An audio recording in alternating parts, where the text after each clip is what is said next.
ছাত্ৰ-ছাত্ৰীসকল আজি আমি তোমালোকৰ লগত আলোচনা কৰিম পৰিৱেশ অধ্যয়নৰ পাঠ 1 গছ-গছনিৰ কথা। 1 নম্বৰ আছে উত্তৰ লিখা। ক নম্বৰ প্ৰশ্নটো চোৱা, উদ্ভিদ এজোপাৰ অংশসমূহৰ নাম লিখা। খ নম্বৰতে আছে শিপাক পাচলি হিচাপে খোৱা তিনিবিধ উদ্ভিদৰ নাম লিখা। গ নম্বৰতে আছে উদ্ভিদৰ পাতৰ বৰণ সেউজীয়া হোৱাৰ কাৰণ কি। ঘ নম্বৰতে আছে বছৰৰ সকলো সময়তে ফুলি থকা দুবিধ ফুলৰ নাম লিখা। ঙ নম্বৰত আছে গ্ৰীষ্ম ঋতুত হোৱা তিনিবিধ ফলৰ নাম লিখা। প্ৰথম ছত আছে চাৰিবিধ বহুগুটীয়া ফলৰ নাম লিখা। ক নম্বৰ প্ৰশ্ন, উদ্ভিদ এজোপাৰ অংশসমূহৰ নাম হ'ল গা গছ বা কাণ্ড, ডাল, পাত, ফুল, ফল আৰু শিপা।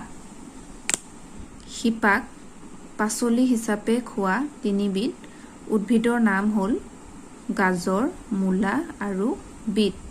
এনেধৰণৰ পাচলি সদায় মাটিৰ তলত শিপাৰ সহায়তহে হয়, মানে শিপায়ে হয়।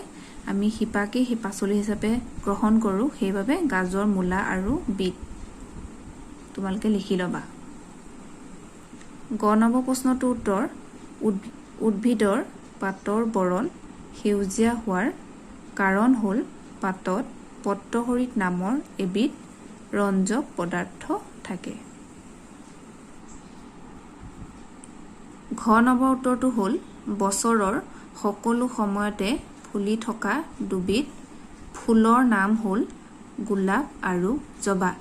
এই দুবিধ ফুল গোটেই বছৰ ধৰিয়ে ফুলি থাকে, সেইবাবে গোলাপ আৰু জবা নাম লিখিবা। এতিয়া আহিছোঁ ঙ নম্বৰ প্ৰশ্নটোলৈ। গ্ৰীষ্ম ঋতুত হোৱা তিনিবিধ ফলৰ নাম হ'ল আম, কঁঠাল আৰু লিচু। প্ৰথম চলে আহিছোঁ চাৰিবিধ বহুগুটীয়া ফলৰ নাম হ'ল কঁঠাল, ডালিম, কমলা আৰু ৰবাব টেঙা। কাৰণ এইকেইবিধ ফলৰ এটাতকৈ অধিক গুটি থাকে, সেইবাবে বহুগুটীয়া বুলি কোৱা হয়। 2 নম্বৰ প্ৰশ্নটো খালী ঠাই পূৰ কৰা। ক নম্বৰ, উদ্ভিদে আহাৰ প্ৰস্তুত কৰিবলৈ কাৰ্বন ডাই অক্সাইড গেছ ব্যৱহাৰ কৰে। ড্ৰেছৰ জেগাত কাৰ্বন ডাই অক্সাইড লিখিলেই হ'ল। খ নম্বৰ, লিচু, জলফাই আদিৰ ড্ৰেছৰ জেগাত এটা গুটি থাকে। গ নম্বৰটো উদ্ভিদে বায়ুমণ্ডলত ড্ৰেছৰ জেগাত অক্সিজেন গেছ আৰু কাৰ্বন ডাই অক্সাইড গেছৰ ভাৰসাম্য ৰক্ষা কৰে। ঘ নম্বৰটো ফুলৰ পৰাই ফল উৎপন্ন হয়। ঙ নম্বৰটো ফুলৰ ৰং আৰু গোন্ধে কীট পতংগক আকৰ্ষণ কৰে। ড্ৰেছৰ জেগাত গোন্ধ লিখিলেই হ'ল। এতিয়া 3 নম্বৰ প্ৰশ্নলৈ আহিছোঁ। শুদ্ধ উত্তৰটোত ৰাইট চিন দিবলৈ কৈছে। ক নম্বৰ কি দিছে, উদ্ভিদে আহাৰ তৈয়াৰ কৰোঁতে বায়ুমণ্ডলৰ পৰা কাৰ্বন ডাই অক্সাইড, অক্সিজেন গেছ আহৰণ কৰে। ইয়াৰ উত্তৰটো হ'ব কাৰ্বন ডাই অক্সাইডত ৰাইট চিন দিলে হ'ব। খ নম্বৰটো হ'ল শেৱালি, ৰজনীগন্ধা আদি দিনত নে ৰাতি ফুলে। গ নম্বৰটো হ'ল কমলা, বগৰী আদি গ্ৰীষ্ম ঋতুত নে শীত ঋতুত হোৱা ফল। এইটো হৈছে শীত ঋতুত। ঘ নম্বৰটো হৈছে মাটি কঁঠাল, তৰমুজ আদিৰ আকাৰ সৰু নে ডাঙৰ। এইটো তোমালোকেও জানা, ইয়াৰ আকাৰ ডাঙৰ।